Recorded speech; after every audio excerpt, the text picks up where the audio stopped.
عجیب بات ہے نا. ڈیٹیل اس کی کیا تھی کہ وہ ایک جنگ زدہ علاقے کی پکچر تھی جہاں پہ اس کے والدین جو ہے وہ جنگ میں مارے جا چکے تھے. اس کو اپنے والدین کی سر اتنی یاد آئی وہ کمبل لے کر ان قبروں کے درمیان چلا گیا اور وہاں پہ جا کر وہ سو گیا. کیا وہ جاتے ہی سو گیا ہوگا؟ یا اس نے ان مٹی کے گھروں سے بہت سی باتیں کی ہوں گی, بہت سا ماں کو کے ساتھ اس نے باتیں کی ہوں گی, باپ کو ڈسکس کیا ہوگا, باپ سے کہا ہوگا تم تھے تو یہ بھی تھا, یہ بھی تھا, یہ بھی تھا, آج میں یہاں مٹی میں آگے مجھے کوئی اٹھانے والا نہیں ہے. کتنی بار سارے اس نے اس مٹی کو آنکھوں سے بھگویا ہوگا. کیا آپ اس دن کا انتظار کرنا چاہتے ہیں جو اب ہم گاڑی پہ جب بیٹھتے ہیں تو ہم یہی سمجھتے ہیں کہ میں ہی بس ہوں, باقی دنیا ساری جو ہے وہ اس کی کوئی امپورٹنس نہیں ہے.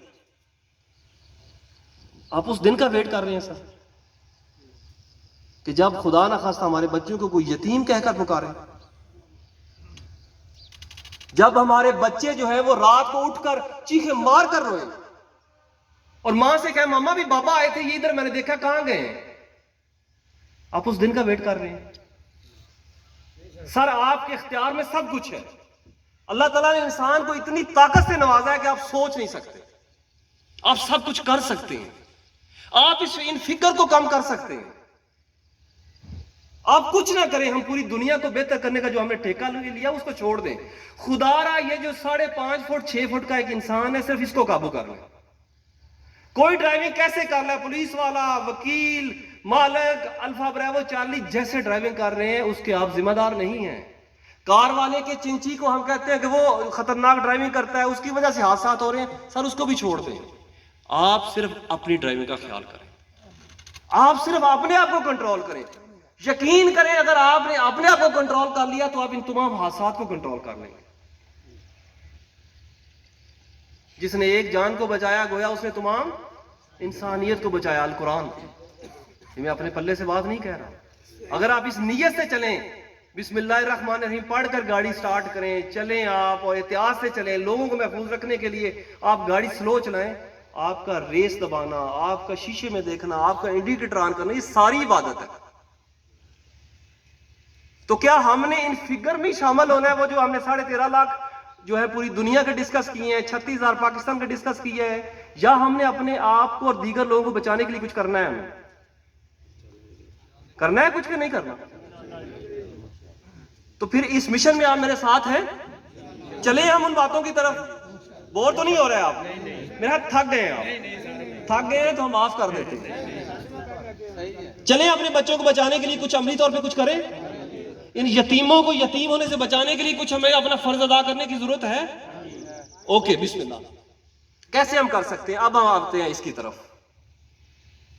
جو پہلی آیت اتری تھی, بسم اللہ الرحمن الرحیم, اقرا بسم ربک الذی خلق, معذرت میں بھول گیا, یہ پہلی آیت ہی تھی. ایسا ہی ہے کیوں رکھا؟ اس میں کیا فرمایا گیا تھا؟ پڑھ اپنے رب کے نام سے جس نے تمہیں خلق کیا. یعنی پہلی آیت ہی جو ہے وہ تعلیم کے لیے. گود سے لے کر گور تک علم حاصل کرو. علم ہر مرد و زن پہ فرض ہے. یہ کیوں ہے؟ کبھی سوچا آپ نے؟ اس سے آپ کو شعور آتا ہے, اس سے ہمیں ہدایت آتی ہے, اس سے ہمیں اچھے برے کی تمیز ہوتی ہے. تو سر پہلا جو کلیہ ہے جو مذہب نے بھی جس کا حکم دیا ہے وہ ہے تعلیم. اور آپ نے کبھی نہیں سنا ہوگا کہ اگر آپ 20 سال تک 30 سال تک پڑھ لیتے ہیں, جامعہ ازہر مصر سے آپ ڈگری لے لیتے ہیں, سعودی عربیہ سے, کویت سے, لکھنؤ سے, کسی اور بڑے ادارے سے آپ ڈگری لے لیتے ہیں تو آپ کی تعلیم مکمل ہو جاتی ہے؟ نہیں, بلکہ گود سے لے کر گور تک. یعنی جتنی آپ تعلیم حاصل کرتے ہیں, جتنا آپ لرن کرتے ہیں, آپ کو اتنا ہی اندازہ ہوگا مجھے یہ بھی نہیں پتا تھا, یہ بھی نئی بات ہے, یہ بھی اتنی امپورٹنٹ ہے. سو سر اگر آپ روایتی تعلیم نہیں حاصل کر سکتے تو یہ آج جو بات ہم کریں یہ بھی تعلیم ہے. امام علی علیہ السلام کا بڑا خوبصورت قول ہے, مت دیکھو کون کہہ رہا ہے, یہ دیکھو کیا کہہ رہا ہے. کام کی چیز ہے تو پلے باندھ لیں, نہیں کام کی چھوڑ دیں. ایون کسی غیر مسلم سے آپ کو اچھی بات ملتی ہے, اس پہ عمل کرنا چاہیے. سو پہلا کلیہ ہے تعلیم, ایجوکیشن. اپنے بچوں کو بھی ایجوکیٹ کریں اور خود بھی اپنی تعلیمی استعداد بڑھائیں. سیکھیں, قوانین سیکھیں. روڈ پہ لگے ہوئے سائن بورڈز کیا کہتے ہیں, یہ آپ کو بکلیٹس پمفلٹ دیے جاتے ہیں، وہ کیا کہتے ہیں؟ یہ آج جس جگہ پہ ہم اکٹھے ہوئے ہیں اس میں ہم کیا کہہ رہے ہیں؟ سر اس پہ عمل کرنے کی ضرورت ہے. سو ایجوکیشن سے ہم بدل سکتے. دوسرا ہے ڈرائیونگ کورسز. سالانہ ہمارے ریفریشر کورسز ہوتے ہیں. نارملی ہم یہی سمجھتے ہیں یہ فٹیگ ہے، یہ مصیبت ہے، پیسوں کا ضیاع ہے، کام کا ضیاع ہے، ایک جگہ پہ باندھ کے بٹھا دیا جاتا ہے. سر ایسے نہیں.